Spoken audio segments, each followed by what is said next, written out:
Maribel is not only a beautiful and loving person with a big heart, she is a living story that represents strength and hope. I've learned that with determination, faith, and persistence, anything is possible. Just a few years ago, our family had seen it all with Maribel. The worst tantrums, her heaviest weight, escalating health problems. She was placed in psych hospitals, and the list goes on. We were very worried about her health, her well-being, her quality of life, and her future, but we had run out of resources. My mom had nowhere else to turn but to herself, and continued caring for Maribel the best way she could. The year I decided to document a person with Prader-Willi syndrome, my sister, was in 2003. The goal? To educate and bring awareness to Prader-Willi syndrome, and beneath it all, a cry for help.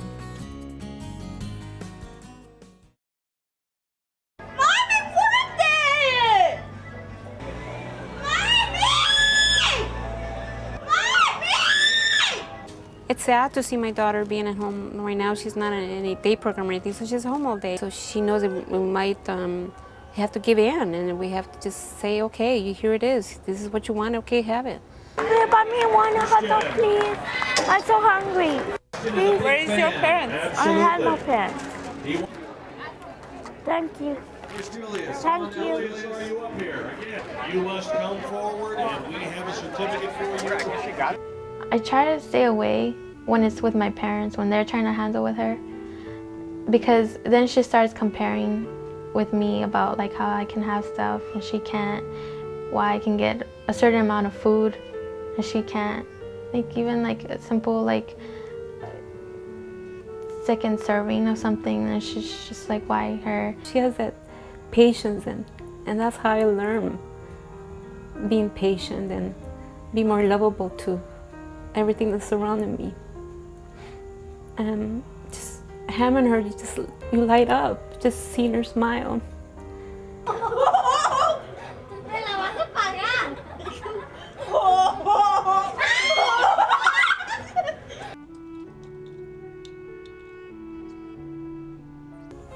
So right now I'm looking for a home, a placement, a Prader-Willi home that can meet her needs. I'm scared to die. But I want to see God, but I'm scared to die. Yeah. You talk to God. Yeah. I pray in my sleeping at night. I pray to God. I produced this film from the heart, and even though it was tough to document everything, I reminded myself I was telling the truthful and touching story of Maribel. The documentary was released in March 2004, and soon after, producers from several TV shows began calling us. They were fascinated by Maribel's story and a syndrome they had never heard of. They wanted to learn more and requested interviews from my mom, Maribel, and myself. This came to us as a huge surprise. We accepted to go forward with some, and we're excited to bring awareness to PWS from our first-hand experience. The film was also selected to be screened at various film festivals. Our goal was becoming real. Here's a review of some of the media awareness that resulted. I told lady I had no mom. No, but you have a mom. I do. She loves you a lot. Families of children with Prader-Willi have taken drastic measures to keep their kids from eating themselves to death. She'll start looking at everybody's plate to make sure that nobody was looking, and she'll steal from other family members' plate. Food had to be locked up, and the Riveras had to put a fence around their house to keep Maribel from getting out and finding food on her own. But it didn't always work. A documentary was made about Sister Maribel, who struggled with Prader-Willi syndrome. Now, Mercedes and her mother both say it takes a lot of strength, patience, compassion when dealing with this condition. Take a look. A couple of them weren't presented as we hoped, but we realized more than ever that media likes to sensationalize. After it all, I remember reading a PWSA newsletter. The executive director at the time wrote a response to some criticism. She wrote, "No media is bad media." So in the end, it really did bring awareness to Prader-Willi syndrome. And then, in July 2005, our prayers were answered. I had been asked to make a presentation for a session called A Sibling's Perspective at the 2005 PWSA Conference. And it was there that I met a PWS group home director from Wisconsin. She had listened to my presentation and introduced herself afterwards. She had actually heard about Maribel before, and she really wanted to help. And just 5 months later, in December 2005, Maribel was getting ready to go to a PWS group home in Wisconsin. Knowing that their winters are nothing like LA's, Albert, my fellow producer, and I raised funds to take her shopping. All of us, including Maribel, were very excited. Of course, we knew we would miss her tons, but also knew this was the best for Maribel's quality of life. Since Maribel has been in the group home, there has been nothing but improvements. Most importantly, she has lost a great amount of weight. In a healthy and consistent manner, she has shed the pounds, and she is very proud of herself.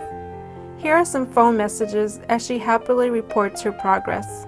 That's all. And my weight is 97. Yep, 97. And I love you so much. And I'm 173. I'm 73. My weight. Okay, bye.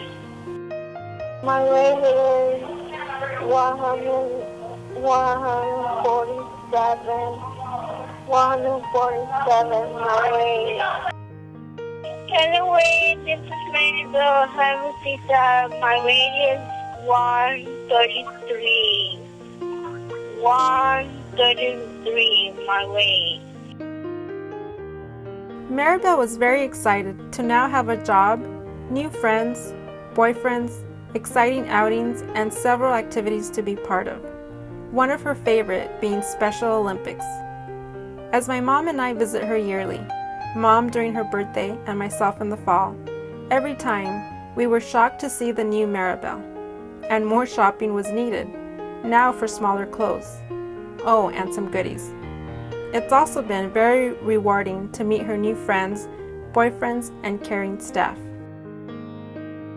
About a year after being at the group home, these are Maribel's own thoughts. Give me healthy food and do exercise, walking, go to trip, bowling, and coffee, dinners. I like the house. I like all my friends. Samia, Karen, Jessica, Hannah, Janie. I got blessed stone and think about everybody and I like it. For my friend and think about my friend. And that's all. Bye-bye. Bye-bye, my sister, Albert. Bye-bye, Mama. Bye, Mama. As I mentioned before, Maribel loves to be a part of the Special Olympics. She found her niche in bowling. Last year, she placed locals, regionals, and went all the way to nationals. She was very, very excited and proud of her accomplishments. So of course, during our last visit, she wanted to go bowling with us, and she showed off her skills. She had a blast. And just 6 months ago, in December 2007, after being at the group home for 2 years, what a difference. My mom and Maribel enjoyed a beautiful, relaxing white Christmas. She now makes better decisions and behaves better, and she's definitely healthier. No more sleep apnea, no more diabetes medications, and she exercises every day. Maribel has currently lost over 100 pounds and is loving it. Congratulations to Maribel for all her hard work and determination. She is a true inspiration. And thank you to all that have contributed to her success, especially everyone at her current PWS group home.